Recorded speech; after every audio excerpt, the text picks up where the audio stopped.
meet you. Hi, How it's are nice to meet you you? too. I'm great. How are you? I'm doing just fine, thank you. I'm so happy to be able to chat with you about this very lovely series behind my head here.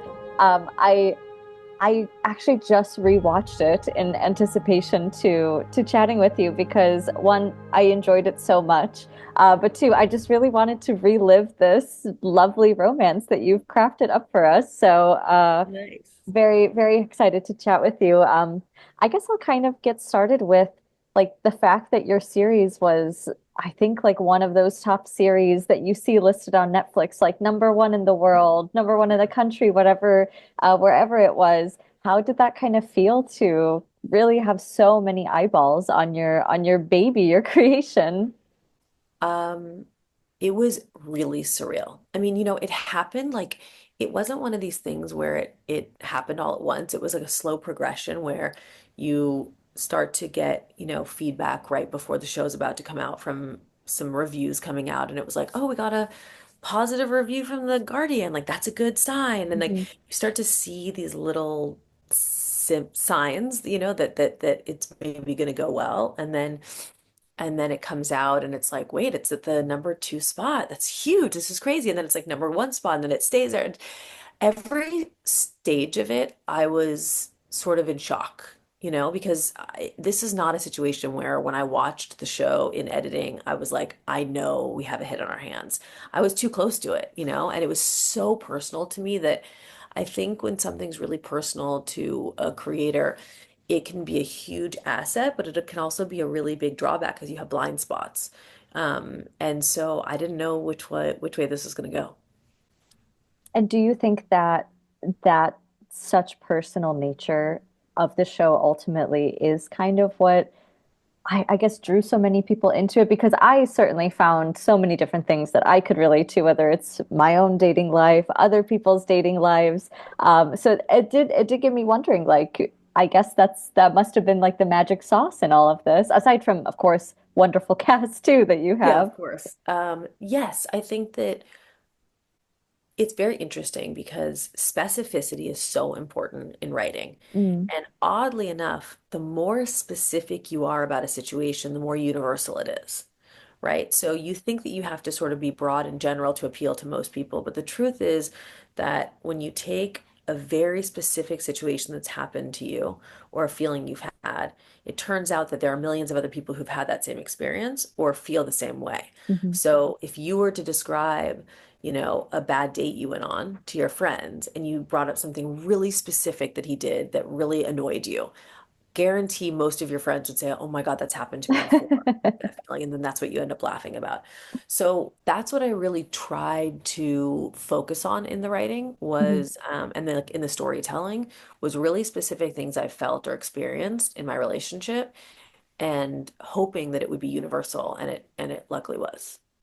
I mean, like prime example is the Ick episode. I feel like that is one, I haven't seen that covered in in like many TV shows or movies, which is so strange because again, that is literally like the most universal experience that I think a lot of women can relate to right away.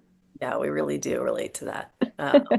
I think that I think that there's something like biologically as women, we resist someone really wonderful and we Mm, assume that they're not going to be able to, handle us. And so we seek out complicated, troubled people who don't treat us the right way. of course. And we feel like we've won if we land the person that didn't want to be with us. Mhm. And it's like a real messed up psyche that we have created for ourselves. And so I think for me, when I met Simon, my husband, and he was this really good guy, it really scared me. And then when he was also really confident and had really strong boundaries and held me accountable, it was this perfect storm that I had always like fantasized about and hoped existed, but didn't know if it existed. And so um, I think that fear that kicks in when someone's really good to you and you wonder if you're gonna mess it up is something that a lot of us have felt before. Yeah. I would love to hear from you. as you sit down to write a series such as this, and maybe you think about, what ultimately makes a really good rom-com? What are some of those examples that you have seen in your life that, either inspired you when you were writing the show or just made you think like, all right, what was not necessarily formula, but like what were the secret magic ingredients that this film, this series incorporated that I need to kind of strive to have for this one? Um, so like Good Will Hunting is one of my favorite movies. Mm. And I don't know if you describe it as a rom-com because it's True. really heavy, True. but the romance in it always really stuck with me because it felt really specific and really lived in. And I always thought about their first kiss. Hmm. And that kind of inspired the first kiss in our show because I was really affected by Good Will Hunting's first kiss happening while they're eating hot dogs. I don't know if you remember this, but they're eating hot dogs. They have like mustard on their face. Yeah. And he's like, why don't we just get the kiss out of the way now? And it always struck me because, you can follow a formula and the formula works. You can set up the stakes exactly how people expect you to, and the payoff can feel really sweet. You put a good song to it, and like it can definitely work. Perfect. Exactly. But I'm more interested in watching a scene where they don't follow the formula, they create their own formula, and that also has that sweeping moment. And when I watched those two people kissing with mustard on their face, I thought, this is really romantic in a really different way. Hmm. And that's like, those are the best moments in life when somebody really surprises you and they're like, oh, we did this really unexpected thing, or he said something I didn't, see him necessarily saying in that moment, and that's what made it special. So I did use that in my mind. I thought, like, what's a great way to get them to have a first kiss that you don't expect it? And it was this misdirect of like, let's be friends. This isn't going to work out. You should get Hmm. back together with your ex-girlfriend. Hmm. You and her make more sense to each other for each other. We've called our Ubers. You think the episode is ending. It's not the setup for the first kiss. Right. And so I really tried to create that moment, sort of inspired by like a Good Will Hunting unexpected first kiss. And I kind of love how, in line with that, so much of the series is kind of always this kind of a bit of like cognitive dissonance where like in their minds they do know, yeah, this isn't really going to work out. This might just ultimately result in a really heartbreaking breakup between the two of them. And yet, there's this such great chemistry between the two of them. I mean, It really Kristen is. and Adam just do a really great job of bringing that to life. Is that fun for you to write and I guess to kind of direct too behind the scenes and, just kind of be a part of that magic that you get to make when it's always a bit of a push and pull, even though there's such a great like attraction there? Yeah, of course. I mean, I got really, really lucky. I got really lucky with this cast. I got really lucky. It was another example of like the perfect storm, because Kristen is so um she's so like immerses herself in the role and she's so different as a person than Joanne, and Mm, yet she embodies Joanne so easily, yeah. because she's so like fascinated with who Joanne is. And then Adam really has the goodness that Noah needs to have, but he also has a really sharp sense of humor, and that was really important to me. Mm, I really wanted these two people to connect over having a good sense of humor and making each other laugh. I think that's like one of the most romantic things that can happen in a yeah. relationship is making each other laugh. And so being able to capture that and witness it and watch them like make the words even better than I expected. I mean, it's like that's what everybody dreams about. Absolutely. Yeah. I mean, did you from the get-go have the two of them in mind as you were writing the series, or did that just kind of come No, down the line? it came down the line. It came after the first episode was already written. Mm, And I really didn't know I mean, that's really where I have to give Netflix a lot of credit because they have such a clear vision of what will work. mm, And and they knew that this was right for Kristen right away. Mm. They had worked with her a bunch of times and they knew how well she did on their platform. And so it kind of like revealed itself as the process went along. Yeah, and I mean, yeah, I've adored her for so many years, and of course Adam too, just total heartthrob. And so, as you said, like another perfect storm in the magic of all of this. Exactly. Something else that is obviously a very big component of this series is Judaism, religion, and obviously how important that is to Adam Brody's character's life. It it made me think about the rom-com Keeping the Faith. If you, Love that show. Love that yep, movie. love that movie too. And a lot, just kind of some of the issues that come up in Yeah. that love triangle trio.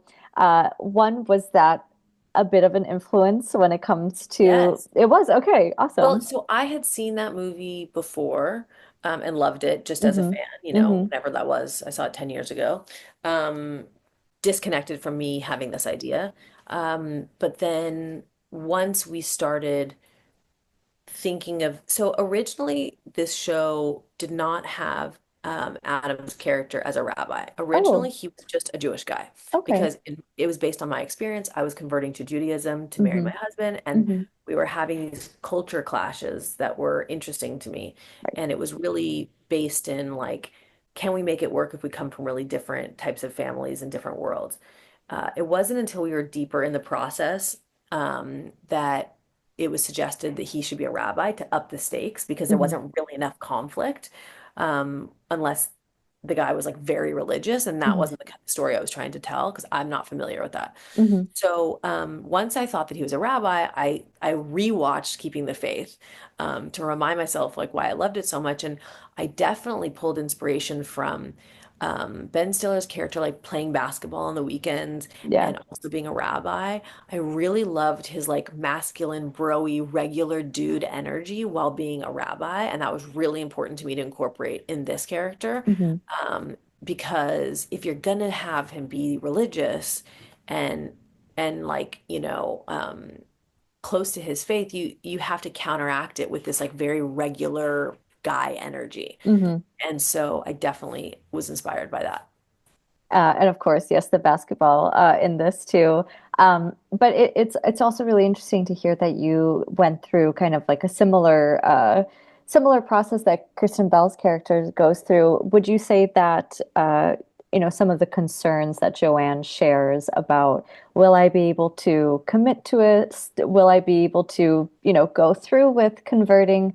Would you say that maybe you were in a similar boat? Was that something that obviously a very big decision for you to have to make? It wasn't as hard for me because my husband's not a rabbi, so there are less pressures, True. and less responsibilities that I would need to take on. I would have definitely given it more thought if he was a rabbi, because Hmm. marrying a rabbi, you have your own responsibilities with the temple. And, luckily I wasn't in that position, um, but I definitely was hesitant to do anything that I wasn't fully, honestly, authentically going to be a part of. Hmm. And so my husband and I had an understanding that I was going to take the classes with the intention to convert, but if I didn't feel connected to what I was learning about, then I wasn't going to follow through with it. Hmm. And so I went in with like a really open mind and asked every question and pushed back in every way that I could, challenged every idea that I disagreed with, so that I really would come to the table at the end thinking like I made this decision for myself because I really want to do this. Hmm. I love that. I kind of so I know that when we get to that final episode, there is that kind of quandary that Joanne is considering, and I guess kind of where we leave off with the cliffhanger, you don't really know that if she's going to go through with it, if not. One, I guess, what more can you say that hasn't already been been shown? I guess you have a whole season to write and everything. But are there some little details that you can give us about where this love story might go from here? I think, all I can really say is that these are two people who we want to be together. Sometimes you see a rom-com with two people who really don't make sense. They really don't belong together and they're trying to force it and it drives you crazy because you're like, just give up. You're not meant to be together. Mhm. That is not the show I ever wanted to make. I always wanted to make this show about two people who really belong together and and give them real life stakes that are creating challenges for them. So, the goal is for them to be together. And that's all she'll say. Yeah, exactly. Well, Erin, it's been a pleasure to chat with you. I am getting the wrap, but I'm really excited to see where you go with this show. Yeah. Again, I'm angry with you for leaving us on that cliffhanger, but I'm also really, really invested. Good. Well, I really hope everyone likes season two as much as they liked season one. Yes, I hope so too. Thank you so much and enjoy the Thank you rest so of much. your Thank you for taking the day. time. I really appreciate it. Of course. Thank you.